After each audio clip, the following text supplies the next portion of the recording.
नमस्कार विद्यार्थी मित्रांनो, माझं नाव सुहास भिसे. स्वागत आहे तुमचं सर्वांचं परतदा करंट अफेअर्स मराठी या आपल्या मायबोली भाषेतील एज्युकेशनल युट्यूब चॅनलमध्ये. विद्यार्थी मित्रांनो, सर्वप्रथम आपण जर नवीन असाल तर चॅनलला या ठिकाणी अवश्य सबस्क्राईब सुद्धा लगेच करून घेऊ शकता. ठीक आहे. आजचा जो काही आपला महत्त्वाचा मुद्दा आहे, वही आणि पेन घेऊन लगेच बसा. या ठिकाणी आपल्या आजच्या मुद्द्याचं नाव लगेच लिहून घ्या. 68 नॅशनल फिल्म अवॉर्ड्स म्हणजेच 68व्या क्रमांकाचा जो काही राष्ट्रीय चित्रपट पुरस्कार आहे त्याच्यावरील महत्त्वाचे प्रश्न. हा जो काही मुद्दा आहे तो अत्यंत महत्त्वाचा मुद्दा आहे. 1 ते 2 मार्काला प्रश्न तुम्हाला विचारला जाणार. येणाऱ्या कोणत्याही एक्झामची तुम्ही तयारी करा. ठीक आहे. या ठिकाणी टोटल आपण 30 प्रश्नांची चर्चा करणार आहोत. एकाखाली एक सर्व प्रश्न व्यवस्थितपणे लिहून घ्या. एक पॉइंट लिहून घ्या. या वर्षीच्या पुरस्कार सोहळ्यामध्ये 2020 मधील चित्रपटांना कोविड-19 संबंधित विलंबामुळे सन्मानित सुद्धा करण्यात आलेलं आहे. ठीक आहे. प्रश्न क्रमांक पहिला काय म्हणतो, 2022 मधील राष्ट्रीय चित्रपट पुरस्कार या पुरस्काराची कितवी आवृत्ती झालेली आहे. जसं की आपण आत्ताच पाहिलं, टायटलच त्यामध्ये लिहिलेलं आहे. पर्याय क्रमांक डी 68 या क्रमांकाची एडिशन आहे किंवा या क्रमांकाची आवृत्ती आहे. तर 68व्या क्रमांकाचा जो काही राष्ट्रीय चित्रपट पुरस्कार आहे या पुरस्काराची आवृत्ती नुकतीच झाली आहे 2022 मध्ये. पुढचा प्रश्न, प्रश्न क्रमांक दुसरा, 68वा राष्ट्रीय चित्रपट पुरस्कार कोणत्या दिवशी जाहीर करण्यात आलेला आहे. 2 नंबरच्या प्रश्नाचं योग्य उत्तर आहे पर्याय क्रमांक सी 22 जुलै या ठिकाणी 2022 ला राष्ट्रीय चित्रपट पुरस्कार जो की 68व्या क्रमांकाचा होता तो या ठिकाणी जाहीर करण्यात आलेला आहे. पुढचा प्रश्न पाहूया. प्रश्न क्रमांक तिसरा, राष्ट्रीय चित्रपट पुरस्कार केव्हापासून दिले जात असतात. म्हणजे जे काही हे नॅशनल फिल्म अवॉर्ड आहेत ते या ठिकाणी कधीपासून दिले जात आहेत. 3 नंबरच्या प्रश्नाचं योग्य उत्तर आहे पर्याय क्रमांक बी 1954 पासून या ठिकाणी राष्ट्रीय चित्रपट पुरस्कार देण्यास सुरुवात झाली होती किंवा प्रारंभ झाला होता. पुढचा प्रश्न, प्रश्न क्रमांक चौथा, कोणत्या मंत्रालयाच्या द्वारे हे पुरस्कार दिले जात असतात. तर 4थ्या नंबरच्या प्रश्नाचं योग्य उत्तर आहे पर्याय क्रमांक ए माहिती आणि प्रसारण मंत्रालय, ज्याला इंग्रजीमध्ये म्हणता येईल इन्फॉर्मेशन अँड ब्रॉडकास्टिंग मिनिस्ट्री असं म्हणता येईल. लगेच या ठिकाणी मला सांगा उत्तर. याचं माहिती आणि प्रसारण मंत्रालय जे काही मंत्री आहेत त्यांचं नाव काय आहे, तर त्यांचं नाव आहे अनुराग ठाकूर असं त्यांचं नाव आहे. क्लिअर. या ठिकाणी अन्य काही ऑप्शन मध्ये वेगवेगळ्या मंत्रालयाची नावं दिली आहेत, त्याच्यावरती नजर टाकूया. पर्याय क्रमांक बी आहे महिला आणि बाल विकास मंत्रालय. याचे जे काही मिनिस्टर आहेत त्यांचं नाव काय आहे, स्मृती इराणी असं त्यांचं नाव आहे. पर्याय क्रमांक सी आरोग्य मंत्रालय. याचे जे काही मंत्री आहेत त्यांचं नाव काय आहे, तर त्यांच्या मिनिस्टरचं नाव आहे मनसुख मांडविया असं त्यांचं नाव आहे. आणि पर्याय क्रमांक डी शिक्षण मंत्रालयाच्या मंत्र्याचं नाव काय आहे, तर त्यांचं नाव आहे धर्मेंद्र प्रधान. या एक्स्ट्रा सुद्धा गोष्टी व्यवस्थितपणे लिहून घ्या. पुढचा प्रश्न, प्रश्न क्रमांक 5वा, 68वा राष्ट्रीय चित्रपट पुरस्कारामध्ये सर्वोत्कृष्ट अभिनेता म्हणून कोणाला सन्मानित केले गेले आहे. 5व्या नंबरच्या प्रश्नाचं योग्य उत्तर आहे पर्याय क्रमांक सी अजय देवगण आणि सूर्या. या 2 अभिनेत्यांना या ठिकाणी बेस्ट ऍक्टर म्हणून या ठिकाणी सन्मानित करण्यात आलं आहे.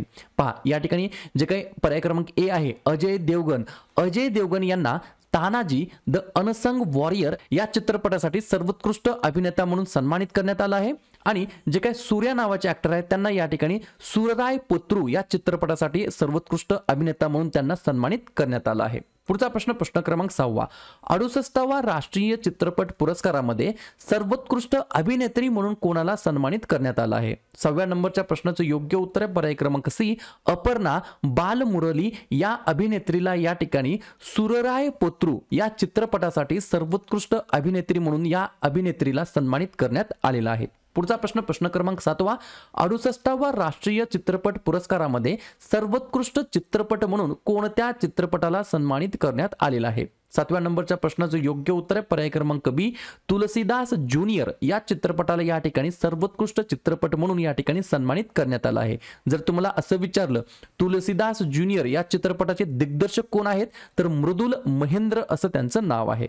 पुढचा प्रश्न, प्रश्न क्रमांक 8वा, स्टार मार्क करून ठेवा. सर्वाधिक चित्रपट अनुकूल राज्य 2022 म्हणून कोणत्या राज्याला सन्मानित करण्यात आलेलं आहे. 8व्या नंबरच्या प्रश्नाचं योग्य उत्तर आहे पर्याय क्रमांक ए मध्य प्रदेश या राज्याला या ठिकाणी विद्यार्थी मित्रांनो सर्वाधिक चित्रपट अनुकूल राज्य 2022 म्हणून मध्य प्रदेशला सन्मानित करण्यात आलेलं आहे.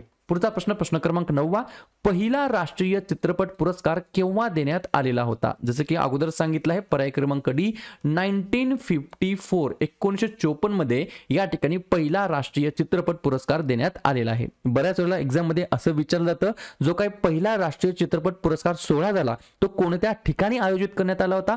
तर नवी दिल्ली या ठिकाणी आयोजित करण्यात आलेला होता. ही सुद्धा गोष्ट मला लक्षात ठेवायची आहे.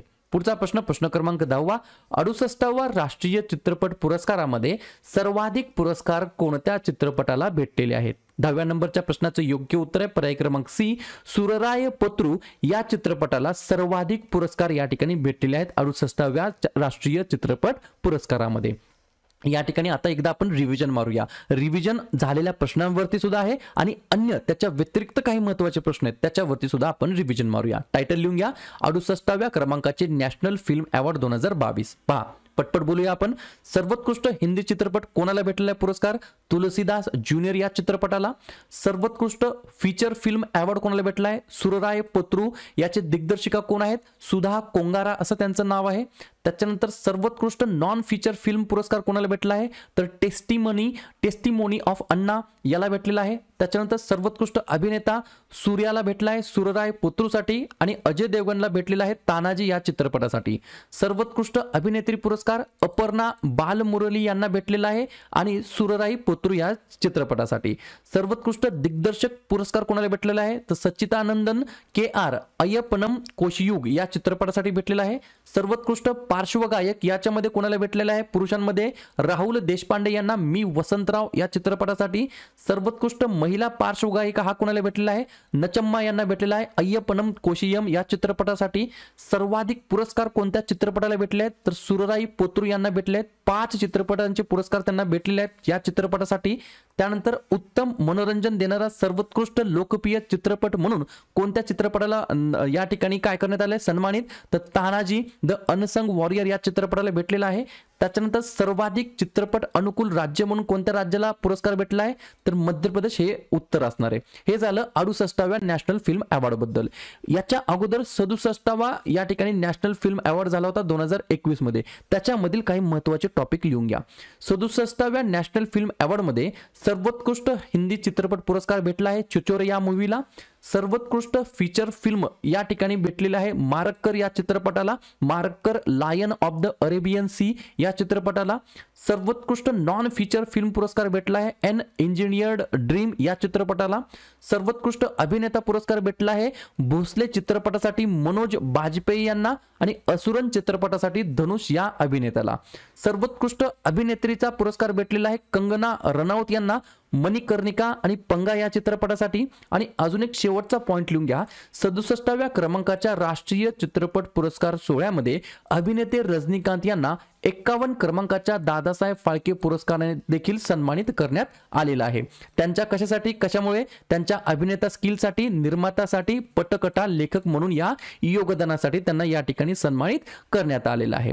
अशा प्रकारे या ठिकाणी विद्यार्थी मित्रांनो आज आपण काय पाहिलं जे काही 68 आणि जे काही 67 क्रमांकाचे जे काही नॅशनल अवॉर्ड आहे 2021-2022 याच्यावरील जेवढेही परीक्षाभिमुख प्रश्न बनत असतील त्याच्यावरती आपण चर्चा केलेली आहे. शेवटी जाताना एवढंच बोलेल, व्हिडिओ आवडला असेल तर नक्की व्हिडिओला लाईक करा, जवळच्या मित्रमैत्रिणींना हा व्हिडिओ जरूर शेअर करा आणि उद्या संध्याकाळी 7:30 वाजता कोणत्या टॉपिकवरती व्हिडिओ घ्यायचा याच्यासाठी नक्की कमेंट करा. शेवटी जाताना एवढंच बोलेल, नवीन असाल तर चॅनलला या ठिकाणी अवश्य सबस्क्राईब न करता जाऊ नका. ठीक आहे, व्हिडिओ पाहिल्याबद्दल सर्वांचं अगदी मनापासून धन्यवाद. तर विद्यार्थी मित्रांनो टेलिग्राम चॅनलला नक्की जॉईन व्हा जेणेकरून तुम्हाला दररोजच्या क्लासेसच्या लिंक आणि दररोजच्या क्लासेसच्या महत्त्वाच्या PDF तुम्हाला लगेच भेटून जाईल. या ठिकाणी टेलिग्राम चॅनलची लिंक डिस्क्रिप्शन बॉक्समध्ये दिलेली आहे, त्याला क्लिक करा आणि टेलिग्राम चॅनलला तुम्ही नक्की जॉईन व्हा. ठीक आहे, या ठिकाणी विद्यार्थी मित्रांनो शेवटी एवढंच बोलेल की व्हिडिओ जर आवडला तर व्हिडिओला एक फक्त लाईक करा, तुमचे जे पण मित्रमैत्रिणी असतील त्यांच्यापर्यंत हा व्हिडिओ शेअर करा आणि जर तुम्हाला काही मला सांगायचं असेल सुचवायचं असेल तर बिंदासपणे तुम्ही कमेंट करून मला सांगू शकता. आणि या ठिकाणी चॅनलला अजूनही सबस्क्राईब नसेल केलं तर चॅनलला तुम्ही लगेच सबस्क्राईब करून घ्या जेणेकरून जेवढेही अभ्यासाचे व्हिडिओ असतील त्या सर्व अभ्यासाच्या व्हिडिओचं नोटिफिकेशन तुम्हाला सर्वात अगोदर भेटून जाईल. ठीक आहे, आता भेटूया उद्या सकाळच्या 7 वाजताच्या भागामध्ये. तोपर्यंत धन्यवाद.